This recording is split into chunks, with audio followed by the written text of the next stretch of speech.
с нашей стороны было явно четко заявлено, что каких-либо озабоченностей в связи с расширением НАТО с точки зрения обеспечения безопасности Российской Федерации у нас не возникает.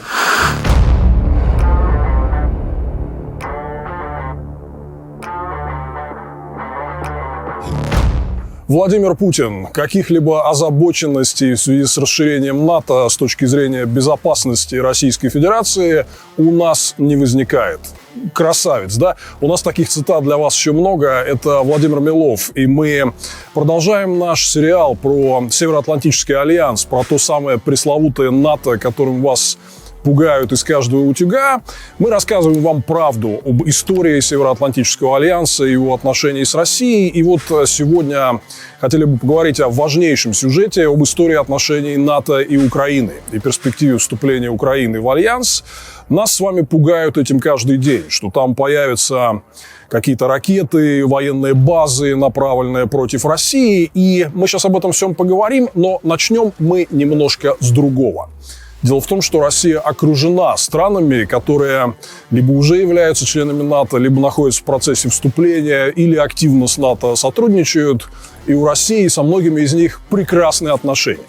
Несмотря на то, что эти страны проводят с НАТО совместные военные учения, там есть натовские военные базы и даже, внимание, натовское ядерное оружие. Вот буквально вблизи границ России, но это не мешает ничему, и никаких претензий к этим странам у Кремля почему-то не возникает.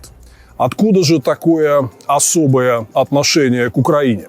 Давайте разберемся по порядку и сначала поговорим про все вот эти разные случаи стран, которые с НАТО прекрасно взаимодействуют, и у Кремля с этим все нормально.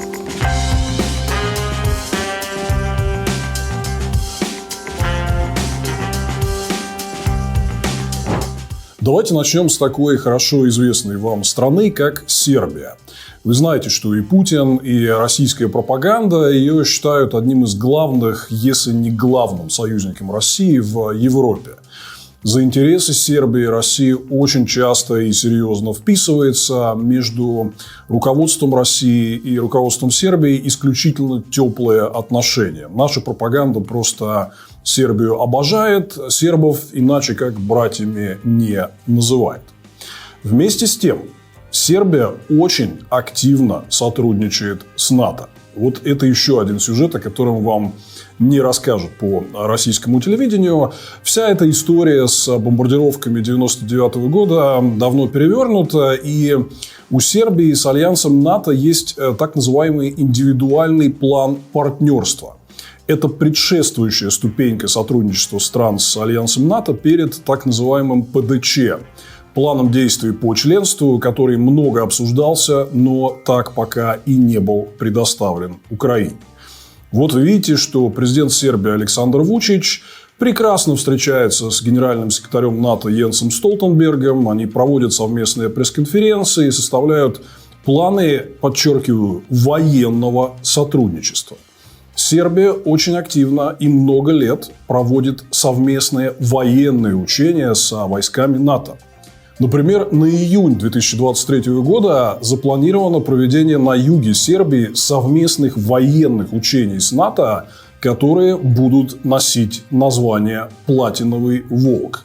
И это далеко не первая такая история. Вот вы можете, например, увидеть публикации, которые говорят о том, что Сербия проводит гораздо больше взаимодействия и военных маневров с НАТО, чем она это делает с Россией.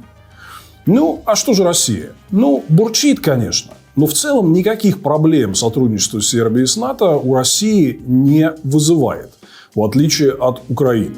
Вот, например, этот вопрос не так давно задали на одной из пресс-конференций российскому министру иностранных дел Сергею Лаврову. Типа, что же вы вот возмущаетесь там расширением НАТО, сотрудничеством с НАТО Украины, а вот как же Сербия проводит военные учения, полномасштабное сотрудничество по индивидуальному плану партнерства с НАТО и вроде как ничего. Пожалуйста, слово министру иностранных дел России Сергею Лаврову. Отношения Сербии с НАТО – это суверенный выбор Сербии. Мы знаем, что Сербия, как и многие другие страны, не входящие в альянс, принимает участие в целом ряде мероприятий НАТО, в том числе в учениях, которые проводятся.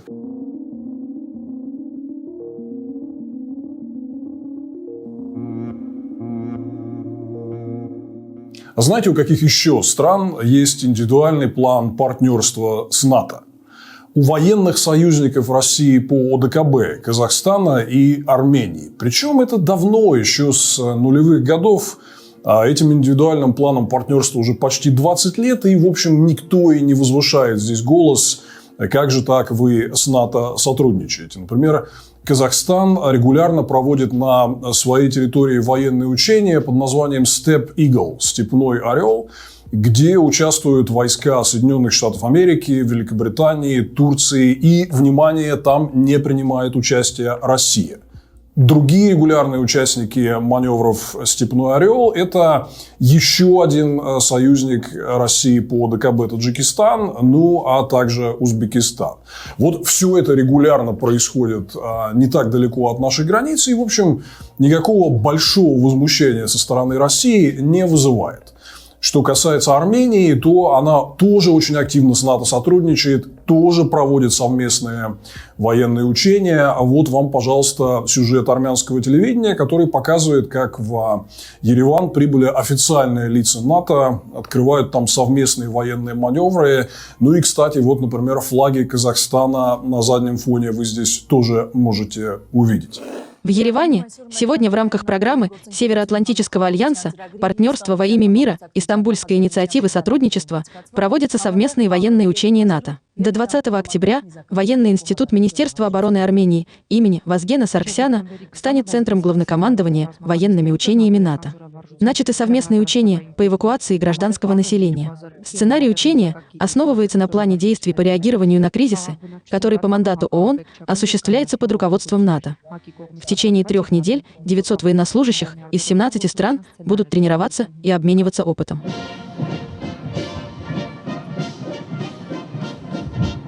Несмотря на разнообразное количество участников команды, они должны будут решать задачи, возникающие перед ними во время проведения учений.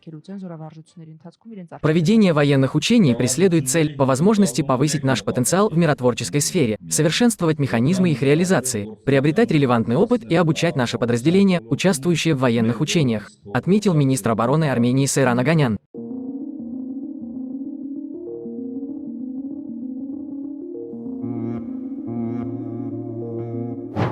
Ну а теперь к странам, которые тоже являются непосредственными соседями России, но при этом входят в сам Североатлантический альянс, являются членами НАТО.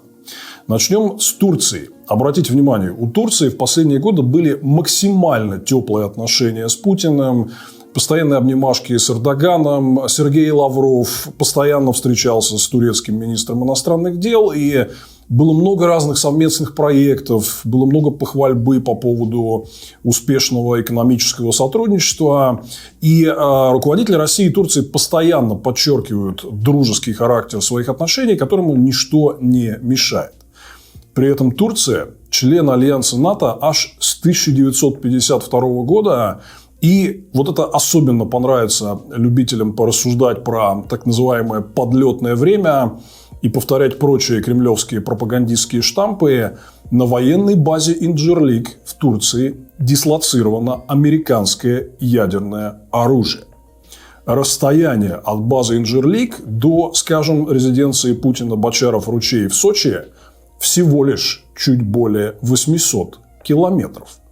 По идее, все российские ура-патриоты должны просто сходить с ума от этого подлетного времени, которое их якобы так пугает в отношении Украины и ее возможного сотрудничества с НАТО. Но в случае с Турцией ничего подобного не происходит. Отношения Кремля с турецким руководством самые теплые, никаких претензий по поводу членства в НАТО и, еще раз подчеркну, размещение американского ядерного оружия вблизи границ России в отношении Турции Россия никогда не предъявляет. Более того, пару лет назад Сергею Лаврову прямо задали этот вопрос на конференции «Средиземноморский диалог» в Риме. Как же так? Вы и так в засос дружите с Турцией, но при этом она является членом НАТО. И вроде как это никому не мешает. И Лавров, вот так вот прямо глядя в глаза модератору этой сессии, сказал: слушайте, а в чем вопрос? Для нас это никакая не проблема, членство Турции в НАТО. И даже, как вы можете увидеть, самой постановки этого вопроса не понял. There is a paradox in your relations with Turkey. On one hand, you constantly have to deal with this country, but you start from opposite sides. It is an adversary in Libya, on the Nagorno-Karabakh, in Syria. On the other hand, your country provides to Turkey military equipment, in particular the SS-400 missiles. How can you explain this paradox, being Turkey a member state of the NATO alliance?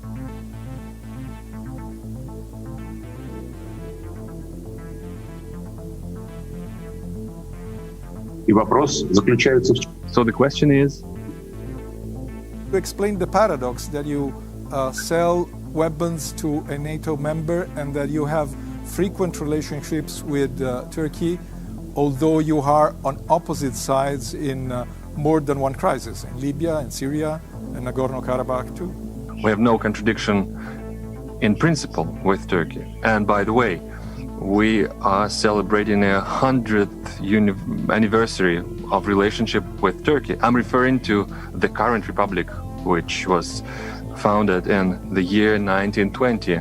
It is true, we have a shared history. Some of pages of this history were positive, some of them were negative. But currently our presidents have managed to articulate a model of cooperation that help us to address our differences. So its membership in NATO is not any obstacle to us.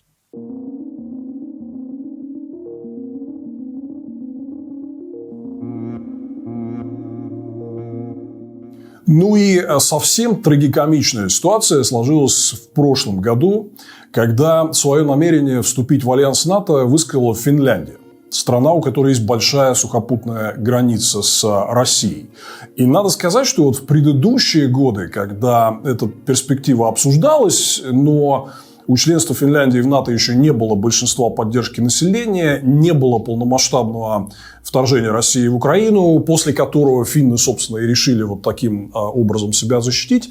Тогда вот Путину, например, задавали этот вопрос на совместной пресс-конференции с президентом Финляндии Саули Ниинистö, и он начал открыто угрожать финнам, говоря об их перспективе вступления в НАТО и пугая финнов войной до последнего финского солдата. Перефразируя высказывание одного из моих финских друзей. No, jos saisin vähän toisella tavalla laita Aaron minun suomalaisen ystävän lausuntoa. Мог бы сказать, Voisin sanoa, что организация НАТО, наверное, с удовольствием бы воевала с Россией до последнего финского солдата. Вам это нужно? Но в итоге Финляндия стремительно подала заявку на вступление в Североатлантический альянс после того, как Путин совершил агрессию и полномасштабное вторжение в Украину, и ее довольно быстро приняли. В течение нескольких месяцев теперь Финляндия является страной-членом альянса НАТО. И, внимание, сухопутная граница России со странами-членами НАТО выросла в результате этого более чем вдвое. Раньше она составляла 1215 километров, а после вступления Финляндии около 2600 километров. И теперь граница НАТО находится примерно в 140 километрах от Санкт-Петербурга. А что же Путин и российское руководство? А ничего. Вот в буквальном смысле слова просто абсолютно ничего. Это вам по телевизору вешают лапшу на уши про подлетное время, страшные опасные базы НАТО у наших границ, ради которых надо вот якобы затеивать войны по версии российской официальной пропаганды. А здесь граница России с НАТО увеличилась более чем вдвое. НАТО теперь непосредственно вблизи Санкт-Петербурга, и Путина, и Лаврова, и других российских чиновников это вроде бы как не беспокоит. Пожалуйста, им слово. Что касается Швеции и Финляндии, у нас нет таких проблем со Швецией и Финляндией, которые, к сожалению, есть с Украиной. У нас нет ни территориальных вопросов, ни споров. У нас нет ничего, что нас могло бы беспокоить с точки зрения членства Финляндии или Швеции в НАТО. Ну, хочется им, пожалуйста. И Финляндия, и Швеция, и другие нейтральные страны уже долгие годы участвуют в военных учениях НАТО. Их территорию НАТО учитывает при военном планировании продвижения на восток. Поэтому в этом смысле уже, наверное, большой разницы нет. Ну вот видите, мы с вами выяснили, что есть целый блок стран-соседей России, стран, с которыми Россия активно сотрудничает, которые либо являются членами Альянса НАТО, либо активно взаимодействуют с НАТО и проводят с ними даже регулярные военные учения. Но Россию это почему-то никак не беспокоит. Беспокоит только лишь Украина.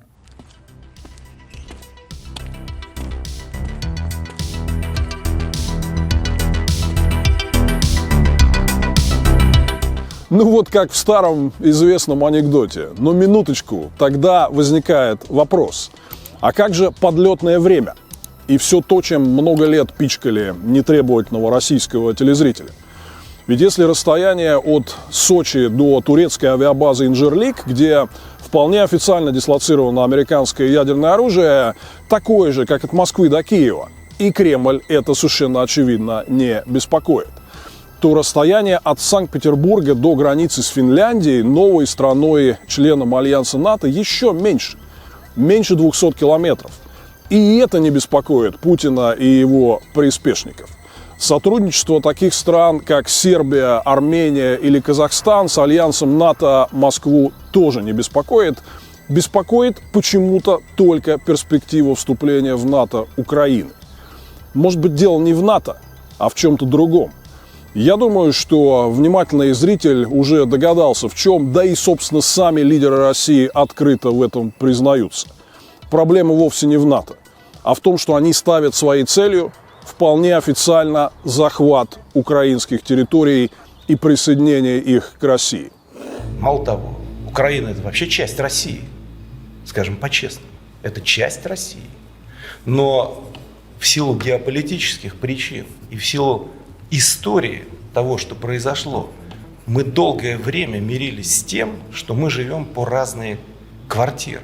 В разных квартирах вынуждены с этим считаться, с этими границами выдуманными, с территориями, которые всегда были частью не просто Российской империи, это все было Российская империя, это понятно. Мы завершили этот этап, и теперь у нас появились новые 4 субъекта федерации. У нас теперь 89 субъектов. Мы ждем от новых территорий сенаторов, с которыми мы будем активно и дружно работать. Представляю на ваше рассмотрение проекты законов о ратификации договоров между Российской Федерацией и Донецкой Народной Республикой, Луганской Народной Республикой, Запорожской областью и Херсонской областью, о принятии их в Российскую Федерацию и образовании в составе Российской Федерации новых субъектов. Этот процесс стал логическим продолжением воссоединения русских земель, начатой с возвращения в Россию Республики Крым и города Севастополь в 2014 году. Жителей, проживающих на территории 4 субъектов Луганской Народной Республики, Донецкой Народной Республики, Запорожской области, Херсонской области, это воссоединение, вступление в состав Российской Федерации. Этого дня ждали долго, 30 лет.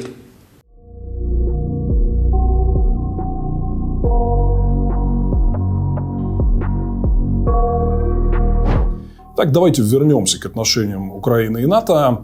Надо сказать, что Украина одной из первых среди постсоветских стран установила с Североатлантическим альянсом тесные взаимоотношения. С 1992 года она присоединилась к тогда существовавшему Совету Североатлантического сотрудничества. А в 1994 году первой из бывших советских республик стала участником совместной программы с Альянсом НАТО «Партнерство ради мира». В этой программе принимали участие все бывшие советские республики, и в том числе и Россия. При этом в Декларации о государственном суверенитете Украины от 1990 года были закреплены нейтралитет и внеблоковый статус Украины.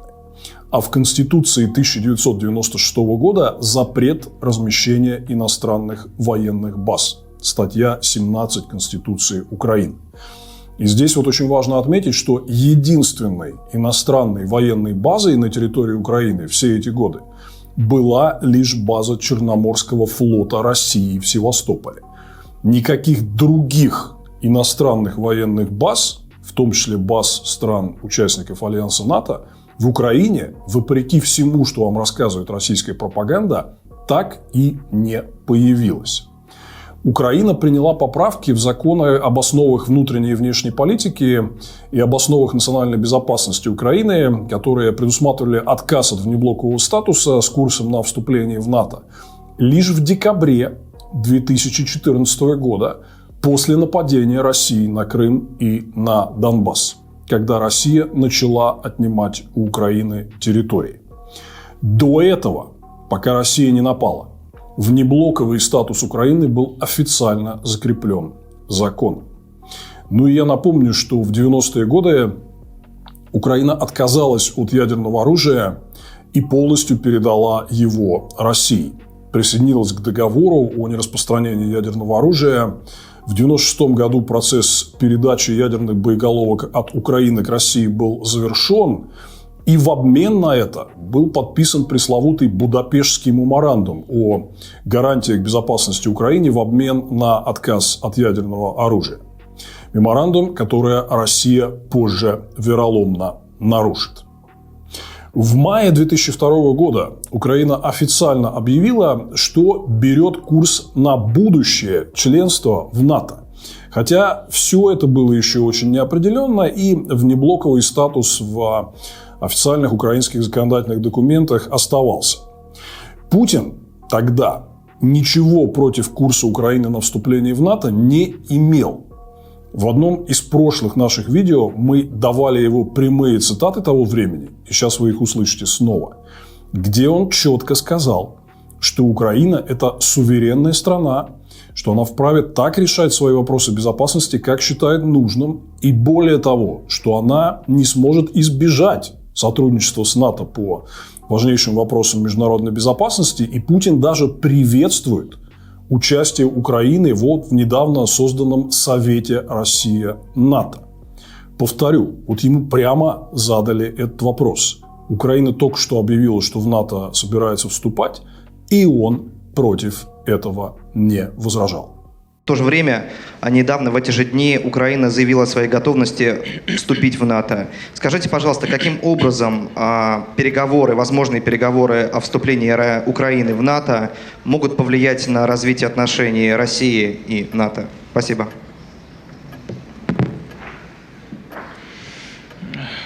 Россия и Украина развивают свои двусторонние отношения в особом режиме. Это близкие государства, которые произошли из одной семьи советских республик. И в последние годы отношения между Россией и Украиной развиваются особенно позитивно. Что касается расширения НАТО в целом, вы наше отношение к этому вопросу знаете, оно не меняется. Но это совсем не значит, что Украина должна остаться в стороне от процессов, которые идут на пользу укрепления мира и безопасности в Европе и на земле в целом. Мы подробно не обсуждали с коллегами эту тему.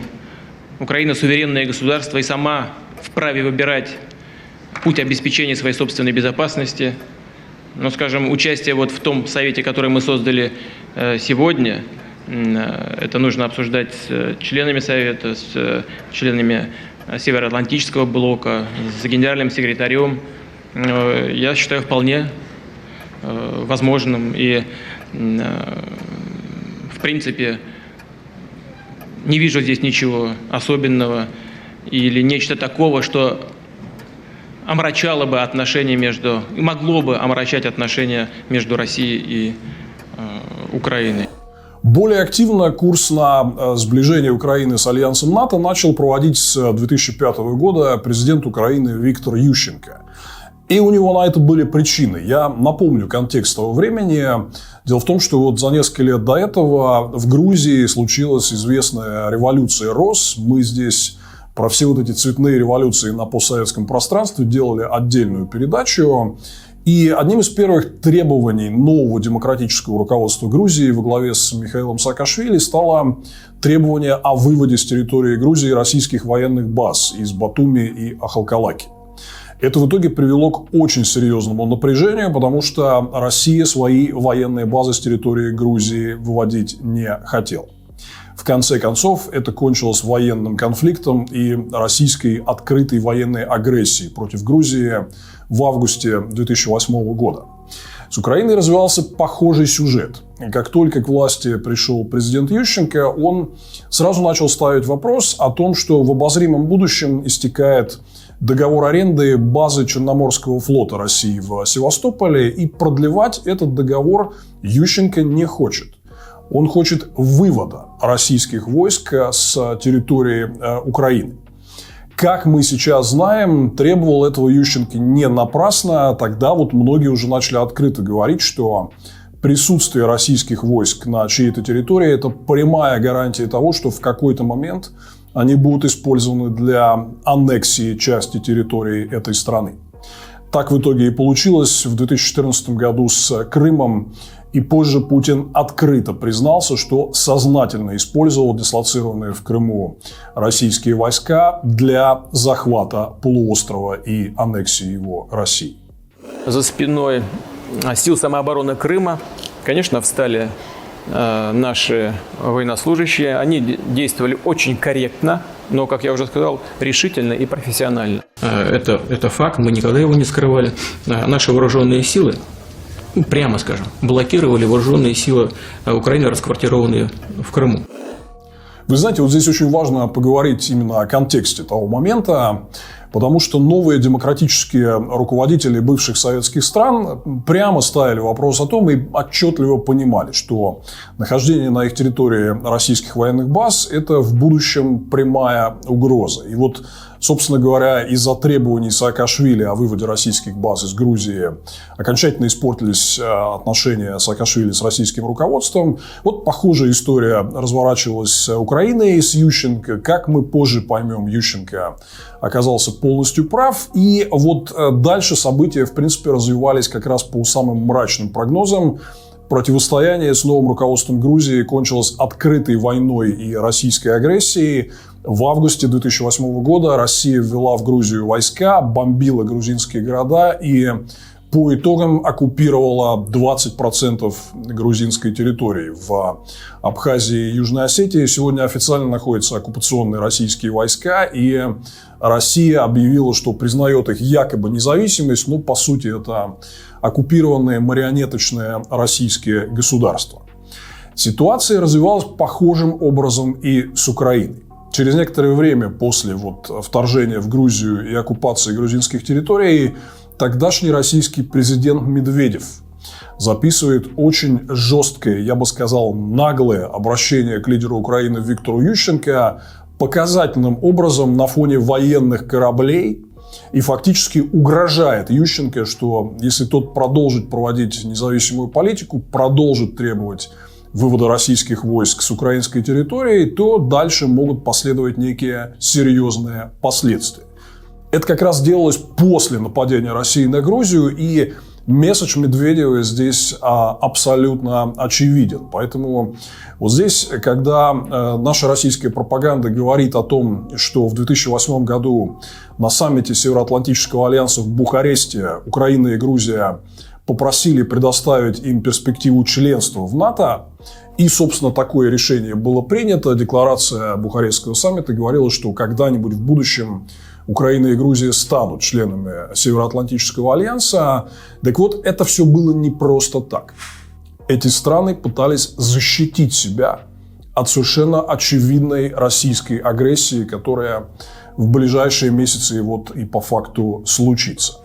Вот как выглядело выступление Дмитрия Медведева в 2009 году, когда он обратился к Виктору Ющенко, ну и фактически ставил ему ультиматум, угрожал и категорически отказывался выполнять законные требования вывести российские войска с украинской территории.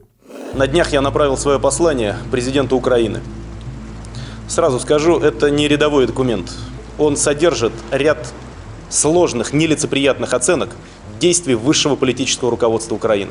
В нарушение основополагающих соглашений между нашими странами продолжается линия на воспрепятствование деятельности Черноморского флота России. Ежедневно продолжается. Убежден, должны наступить новые времена. Но в нынешней ситуации мною принято решение не направлять на Украину нашего посла. Он приступит к работе позднее. Конкретные сроки будут определены с учетом реальной динамики наших отношений. Я уверен, что многогранные связи России и Украины обязательно вернутся на качественно новый уровень. На уровень стратегического партнерства. И такое время не за горами. Я надеюсь, что новое украинское руководство будет к этому готово. Я, вибачте, не знаю в історії Європи нації, яка б так дорого заплатила за свій суверенітет. І тому вчора, можливо, ми досягли ключового порозуміння, що в Європі не буде зон неповної безпеки. Україна – це не є продукт холодної війни. Україна є незалежна, суверенна держава. І як суверен, вона має повне право формувати власну безпекову політику.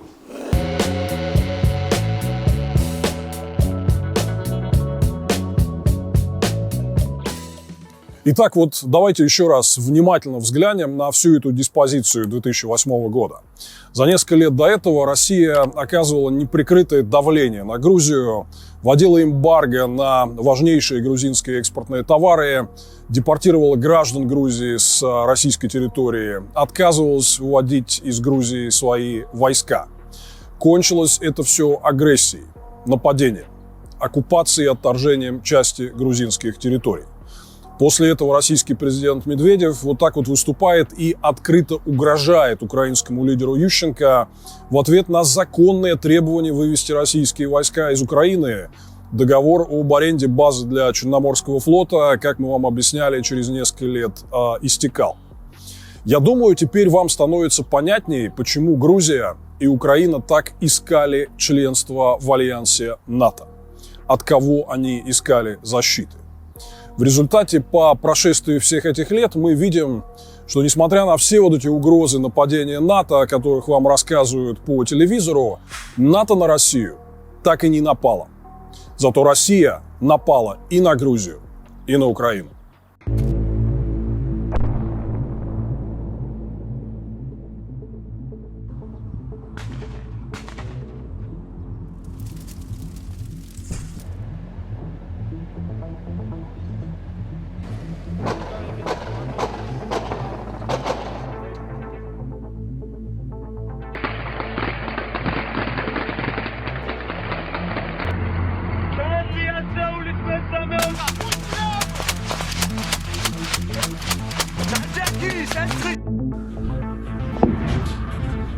В 5 часов утра украинцы проснулись от воя сирен и тревожных звонков. Российская армия нанесла авиационные и артиллерийские удары по территории Украины, включая крупные города и Киев. Владимир Путин в обращении, предваряющем атаку, объявил о начале специальной военной операции под предлогом, цитата, «защиты людей от геноцида».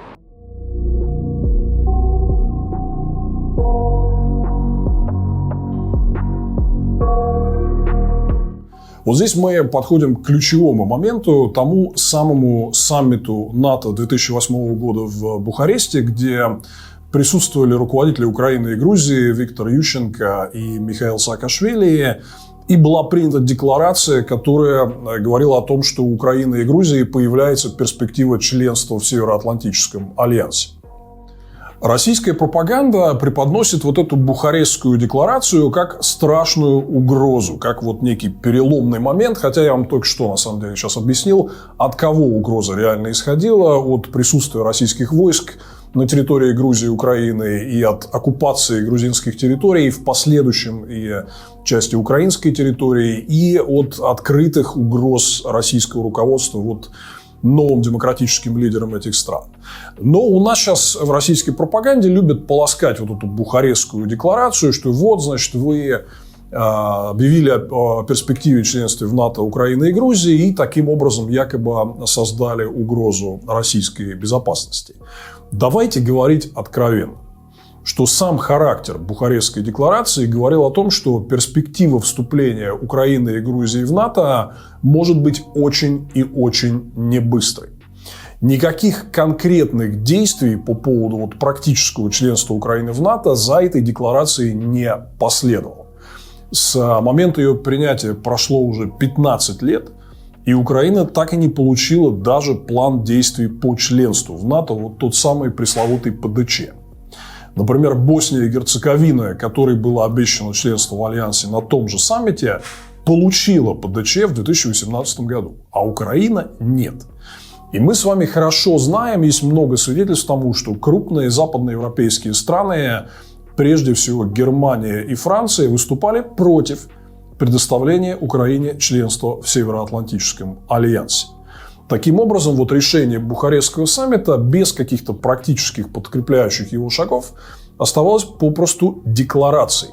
И все об этом знали. Все прекрасно знали, что Франция и Германия против членства Украины в НАТО.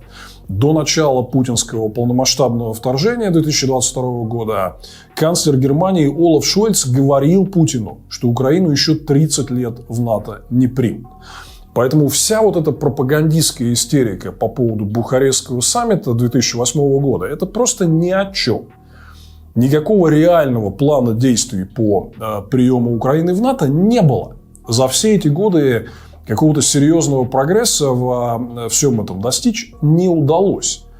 Прогресс появился только после того, как Путин, вот как и прогнозировал Виктор Ющенко, на Украину начал откровенно агрессивно нападать и оккупировал часть украинских территорий. Вот бывший президент Украины Ющенко открыто говорит о том, что позиции Германии и Франции были таковы, что никакой реальной перспективы членства Украины в Североатлантическом альянсе не просматривалось. И то же самое повторял и нынешний президент Владимир Зеленский, который вот в ходе предвыборной кампании 2019 года говорит, что в НАТО такие правила приема, что вообще непонятно, мы в принципе когда-нибудь туда вступим или нет. От те, що в 2008 році Німеччина і Франція не проголосували, чи проголосували проти нашого вступу в НАТО, чи вважаєте ви сьогодні, от звести сьогоднішнього дня, це от зрадою наших західних партнерів? Думаю, да. Ну вот я понимаю, я договорюсь с НАТО, если это возможно. Хотя там такие условия. У нас война на территории. Это уже одно из условий, когда мы не можем вступить в альянс. Вот смотрите, что получается. До начала путинского полномасштабного вторжения в Украину в феврале 2022 года вопрос о скором приеме Украины в члены альянса НАТО вообще не стоял в практической плоскости. Мы сейчас не обсуждаем здесь позицию таких стран, как Германия и Франция, ряда других стран Западной Европы, которые тоже скептически относились к членству Украины в НАТО, но это был просто факт. Например, вот после начала войны всплыли данные о том, что перед полномасштабным вторжением канцлер Германии Олаф Шольц обещал Путину, что Украина не станет членом НАТО еще в течение ближайших 30 лет. Ну и в целом это видно по временным рамкам. Вот тот самый пресловутый Бухарестский саммит НАТО 2008 года, где Украине и Грузии пообещали членство в Альянсе, но не назвали конкретных сроков, он состоялся 1,5 десятилетия назад. За это время в НАТО вступили 5 новых стран-членов. Это Албания, Хорватия, Черногория, Северная Македония и Финляндия. На подходе Швеция, которая еще не вступила в НАТО на момент съемки этого видео, но ее вступление ратифицировали уже почти все страны-члены Альянса, и она туда скоро вступит. Босния и Герцеговина, которой точно так же пообещали членство в НАТО на том же саммите в 2008 году, уже несколько лет назад получила план действий по членству, вот этот пресловутый ПДЧ, и активно работает по нему, в обозримое время в Альянс вступит. А Украине даже ПДЧ не дали. Получается, что все эти разговоры, которыми нас пугали, оправдывая вторжение в Украину, что вот там разместят какие-то базы, ракеты, были пустым сотрясанием воздуха. До вторжения Путина в Украину в 2014 году, до оккупации Крыма и части Донбасса, Украина вообще имела внеблоковый статус, не собиралась вступать в альянс НАТО, большинство населения было против. Даже сейчас, до начала 2022 года, вот эта перспектива вступления в НАТО не была абсолютно реальной. Зато путинское вторжение, нападение на Украину оказалось совершенно реальным.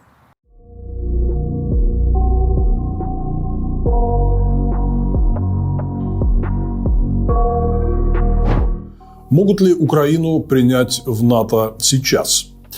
Если до полномасштабного российского вторжения этот вопрос был подвешен, то из-за развязанной Путиным войны в перспективе вопрос этот можно считать решенным. Здесь очень важный момент, что до того, как Путин начал нападать на Украину, сначала в 2014, потом в 2022 году, не было консенсуса в общественном мнении Украины по поводу вступления в НАТО. До 2014 года число сторонников вступления в НАТО вообще было минимальным, менее 20%. И, собственно, это очень сильно осложняло перспективу вступления в НАТО для Украины. Но есть такое негласное правило в Альянсе, что когда население не поддерживает членство, то, значит, страна в НАТО и не вступает. И вот, собственно, до того, как Путин отнял у Украины Крым и Донбасс, не было какой-то серьезной, значимой поддержки членства Украины в Североатлантическом альянсе среди украинских граждан и избирателей. Но эта ситуация очень серьезно изменилась в последующем. После того, как в 2014 году Путин развязал войну, отнял у Украины Крым и оккупировал часть Донбасса, количество людей, которые поддерживали членство Украины в НАТО, резко выросло. Хотя, на самом деле, тоже по многим опросам еще и не составляло большинства. Но где-то было, например, в районе 30-40%. Все это кардинально изменилось после того, как Путин в феврале 2022 года устроил полномасштабное вторжение в Украину. Сегодня поддержка украинским обществом членства в НАТО превышает 80%. Вот здесь просто задайтесь вопросом, благодаря кому поддержка членства в НАТО среди украинского общества выросла с каких-то 15-20% до 82%, как сегодня. Благодаря только лишь одному человеку – Владимиру Путину. До агрессии 2014 года, до оккупации Крыма, никаких перспектив реальных не было, потому что с собственным народом, населением предстояло вести такую большую разъяснительную работу, объясняя ему, зачем в принципе это членство в НАТО нужно. Но эту работу за украинское руководство выполнил сам Путин.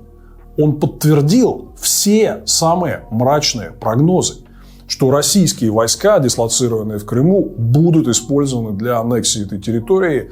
И так и получилось, и Путин сам в этом признается. Вот 2014 год стал переломным моментом, когда общественное мнение в Украине очень сильно сдвинулось в пользу членства в НАТО. И, естественно, после того, что Путин устроил в феврале 2022, здесь вопросов не осталось. Теперь граждане Украины однозначно видят в альянсе НАТО единственную защиту от российской агрессии, про которую много лет говорили, и вот в итоге она таки случилась. Сложно сказать, когда перспектива членства Украины в НАТО станет вот такой уже юридической реальностью. Сегодня официальные лица НАТО и стран-членов Альянса говорят, что Украину примут в НАТО после окончания войны. Но первое, что можно сказать, в принципе, теперь этот вопрос уже не является открытым. Украина будет членом НАТО. Она доказала, что может защищать безопасность Европы от агрессии с Востока. Ее армия перестроилась на стандарты НАТО и доказала свою боеспособность и способность отражать агрессию от того, что раньше считалось второй армией мира, армией России. Вступление в НАТО, как мы уже говорили, поддерживает теперь подавляющее большинство украинского населения. И вот вопрос о членстве Украины в НАТО будет так или иначе обсуждаться на предстоящем саммите Североатлантического альянса, который пройдет 11-12 июля этого года в Вильнюсе. Существует распространенное заблуждение, что в НАТО не принимают страны с неурегулированными территориальными спорами. Строго говоря, с чисто юридической точки зрения, это не так. Сам по себе Североатлантический договор, подписанный в 1949 году, таких положений не содержит. Слова о том, что территориальные споры могут, в принципе, быть препятствием для вступления в альянс, содержатся в публичном исследовании о расширении НАТО, которое было опубликовано в 1995 году. Вот вы его на сайте НАТО можете найти. Но это не является юридически обязательным документом. Самым главным документом является Североатлантический договор, и формально там такого препятствия нет. Здесь речь в исследовании о расширении НАТО от 1995 года шла о том, что нужно учитывать все обстоятельства, сопутствующие приему тех или иных стран в состав альянса. И вот, в частности, нужно было внимательно посмотреть на территориальные споры, открытые конфликты и прочее. Но, в принципе, страны-члены НАТО могут согласиться на принятие Украины даже вот и без этого условия, чтобы все территориальные конфликты были закрыты. Так или иначе, вопрос о членстве Украины будет обсуждаться на саммите НАТО в Вильнюсе, который пройдет в июле этого года. И, знаете, здесь важно понимать, что все эти разговоры про внеблоковый статус и нейтралитет Украины, они теперь закрыты. После путинского полномасштабного вторжения в эту страну все. А теперь уже стало ясно, что украинские политики, которые говорили о том, что им нужна защита, что угроза агрессии с Востока реальна, они оказались правы. И вот здесь очень важный момент, что в этом виноват лично Владимир Путин. До того, как Путин не начал полномасштабную агрессию в феврале 2022 года, вопрос о практическом приеме Украины в состав Альянса НАТО носил очень эфемерный характер. Многие страны-члены Альянса были против. Теперь уже фактически никто не возражает. И прием Украины в НАТО – это дело техники. Путин со своей агрессией, конечно, добился совершенно невероятных результатов. По итогам этой войны 3 соседние с Россией страны, которые либо не собирались вступать в альянс НАТО, либо у них были такие сложности и затягивания этого процесса, как у Украины, станут в итоге членами альянса. Финляндия, Швеция, Украина. И знаете что? По итогам всего этого Европа станет безопаснее. В следующем году альянсу НАТО исполняется 75 лет. И он блестяще выполнил задачу обороны территории своих стран-членов от внешней агрессии. На территории стран-членов Альянса НАТО не было войн с момента его основания. Это в Европе, где все предыдущие столетия бушевали братоубийственные войны между соседними государствами. Свою задачу как оборонительный альянс НАТО выполнил блестяще. Россия много десятилетий нападала на свои страны-соседей, угрожала им, но так и не решилась тронуть никого, кто входит в НАТО. Не случайно соседние с Россией страны искали у Альянса защиты все эти годы. И вот мы видим по жалкой реакции Путина и его окружения на вступление в НАТО Финляндии и Швеции, что кишка у них тонка. Они реально боятся сделать что-то с принципом коллективной защиты друг друга, который действует по уставу НАТО. После всего, что произошло после путинской кровавой агрессии, России теперь придется смириться с тем, что Украина таки станет страной-членом Североатлантического альянса. Теперь это вопрос практически решен. И ничего страшного не произойдет. Мы уже видели, как многие соседние с Россией страны вступали в НАТО, находятся там десятилетиями. Эстония, Латвия, Литва, Болгария и многие другие. И ничего не происходит. Никаких страшных ударных группировок и военных баз, никаких направленных на Россию ракет. Все это выдумки.